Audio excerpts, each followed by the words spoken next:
Serve It, Episode 2, Wood, and Episode 3, Eel. I'm Joe. Please subscribe to our channel. Plenty of other great videos coming up. Hope to have you along for the ride. I like this show a lot. Another interesting, sort of unique, different take on television from Apple TV. This is a character study more than anything else because there's a very small cast.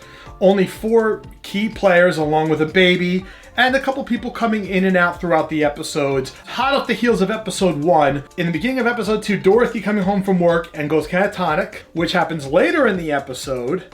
So we're not quite sure where her head totally is at, but she keeps having these catatonic moments. She opened up the fridge and it was a white light and it was just a moment. It was almost like the opening up the fridge in Ghostbusters. And Sean, seeing that there's an actual real baby there, enlisting the help of his brother-in-law to see what the hell's going on, they're not thinking there's something supernatural happening. They think that somebody snatched the baby and brought it in there. They're going under the assumption that it is someone else's baby. They haven't started thinking that it's actually the real baby or some kind of something supernatural. They think something criminal is happening here and somebody stole a baby and brought it there. But while that's happening, they're going along with real life, which is the interesting part, that they think there's something very sinister and criminal happening, but they're going along with things. So what the hell are they hiding? There's also things that are happening that you wonder if it's supernatural, but you don't know. Like, you know, the splinter and then him sanding the floor. And then later he has a bunch of splinters in his butt, which they didn't really explain. Did he fall on the floor? How did he get splinters in his butt to that degree? And then, of course, the splinter in the food, followed up by the fact that he doesn't have a sense of taste. So what's that about? Is there something criminal happening? Is he somehow being poisoned, or is there something supernatural happening? Is there a spell on him? Leanne, the babysitter, keeps making crosses. She's playing along like she's very innocent. The ending dinner scene, first she sips the champagne and gags like she's not used to the taste. But later, when everybody clears out of there because crap's going on, she sucks down the champagne. So you're already getting your little indication that she's not as innocent as she first seems.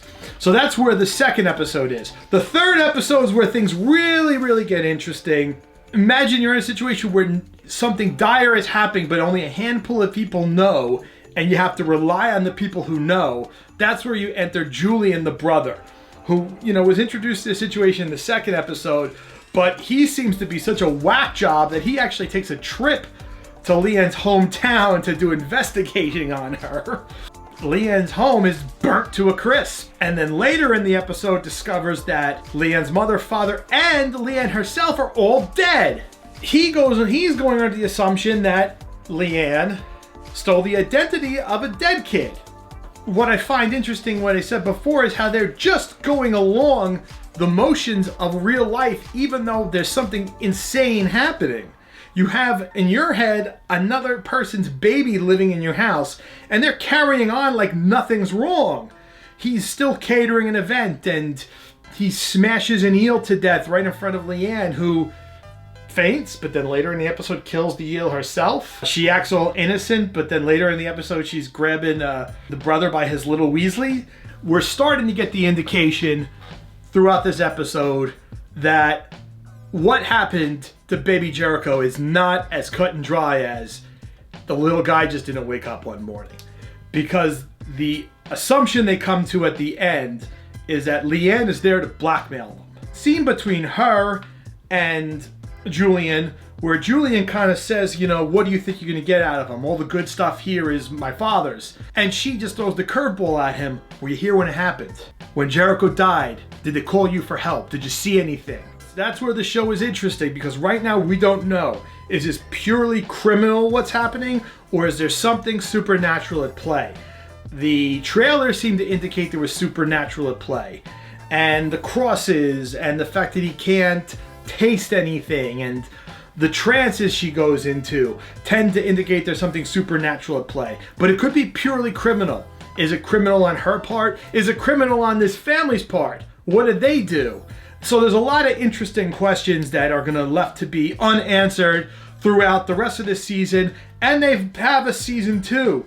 The husband sort of is like the main star of the show, and he's an interesting character in that he was really a dickhead in the way he presents himself, in the way he talks to other people, in the way he treats other people. He acts like he likes to put people down below him. We can't have her to dinner, she's staff. Meanwhile, he's a chef. So it's like, there's a lot of like, he's a chef who has a far more successful wife. So there's a lot of him compensating for his stature in life with the way he treats other people. So he's an interesting character, and we're going to see where that goes as far as what he really did or did not do, what Dorothy did or did not do. What does the brother really know? What does Leanne know about this situation? Is she there for money? Is she a spirit of a dead child? Is she someone who stole the identity of a dead child? We don't know. We have a lot more season to go to find out the answer to these questions, and they're only going to be 30-minute episodes. So they're going to be easy to watch.